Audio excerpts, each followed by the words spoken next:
Nights of Swholloween.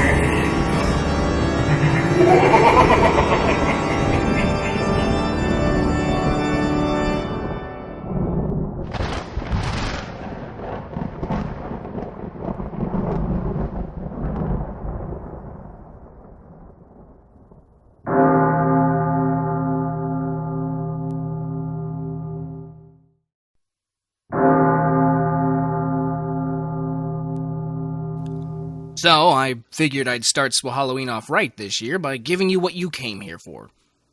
A Bigfoot movie. Now, if you're anything like me, you regularly watch the Animal Planet documentary show Finding Bigfoot. We got some up on the right. What do you see in that? It's a raccoon. Okay, we got a raccoon. That's good, we got something alive. And if you don't watch that show, what else have you been doing with your Sunday evenings? Oh, you watch regular television. I guess that's cool too. Regardless, Bigfoot for some reason has become a more prevalent mainstream icon than he has been previously, and I attribute it to that show. Sadly, this movie is nothing like it. You know something? The Blair Witch Project ruined American horror. They made the found footage format popular, and I can't forgive them for it. I personally never thought Blair Witch was all that scary, but oh boy, did it make a whole lot of money. And now films like Cloverfield and Quarantine and others are aping the style, trying desperately to provide a logical reason why our protagonists would even have cameras on them in the first place. Bigfoot the Lost Coast tape starts off with a decent enough reason for there to be cameras. A film crew of a disheveled, down-and-out former TV star make their way to the woods of Northern California where a man has claimed to have shot and killed a juvenile Sasquatch. The TV show host decides to take along an ex-girlfriend as his producer. She is a spiritualist, so this stuff is right up her alley. His friend as a cameraman, and some nerd as a sound guy. This guy is very clearly a lost brother of Jesse Eisenberg.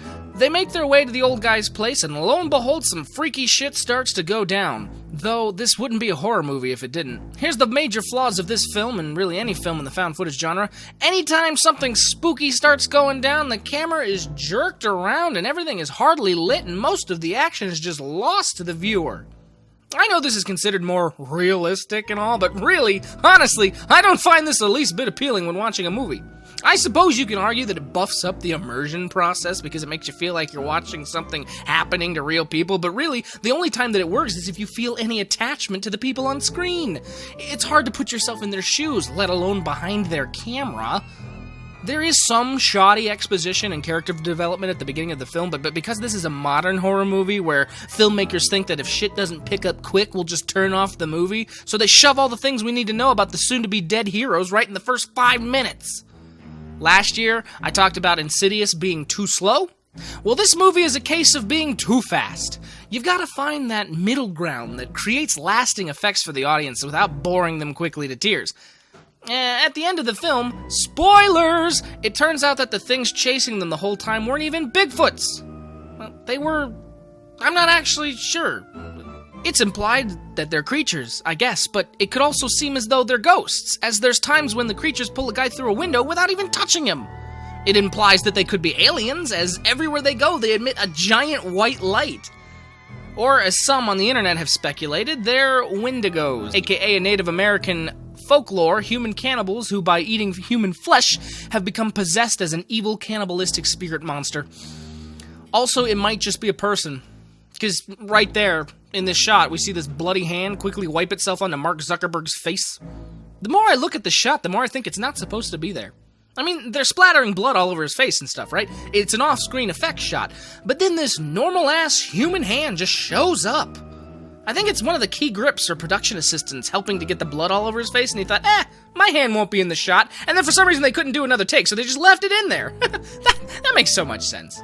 The major flaws with this film and films like it is that there's nothing new to see here.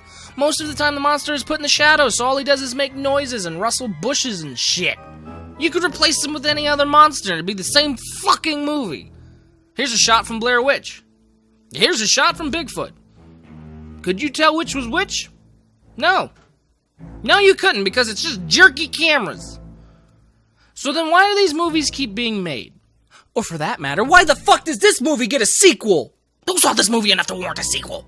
I was just browsing through Hulu one night and happened upon this flick with hopes that it would be so bad it was good. Well, I was not disappointed in it being bad, but it never got good. See, it just felt cheap. The Blair Witch Project, scary or not, at least it had atmosphere. It had a slow burn effect that creeped up on you at all times. You never felt like you were safe, or that the people in the movie were safe. Yeah, it was eerie, and while, for me, it might not have delivered on everything everyone else found so appealing about it, I will at least be willing to admit that it was a watchable film. It feels real, and it's nerve-wracking. It might not be as scary to me as it is to others, but I also might just be jaded at this point, so I'll certainly give a movie props where it deserves it. Bigfoot doesn't deserve anything. Could this have been a better film if they had shot traditionally instead of POV? Possibly, but it still wouldn't have made the plot make any more sense. Who were the bad guys? It's implied that Bigfoot is actually a protector, not an enemy. But then, were there even any Bigfoots to begin with? We never saw one. The whole time it could have been the other things. So ultimately, what was the conflict? Well, the people making the documentary wanted to finish their documentary, which they never got to do. The documentary host wanted to come back from his previous failures, and he never does that. The only conflict that is resolved is that they learned through their untimely deaths not to stay in a place where bad shit keeps happening just for personal gain. But that's one of the most cliché horror tropes there is. This film doesn't have enough gore to be a slasher flick, and it didn't have enough scares to be a good found footage movie. It's just a regurgitation of the most common things we see in a horror movie all the fucking time. And that's why I started with this movie as our first night of Swholloween. Now we've seen just what makes a horror movie bad. It's when the tropes are too heavy-handed, nothing original is done with them, and the pacing is just god-awful terrible. Now we've laid a groundwork for what to judge things on, and per the season, I'm going to be using a very festive item to give my final ratings on these 6 following movies. This film gets 2 pumpkins out of 10.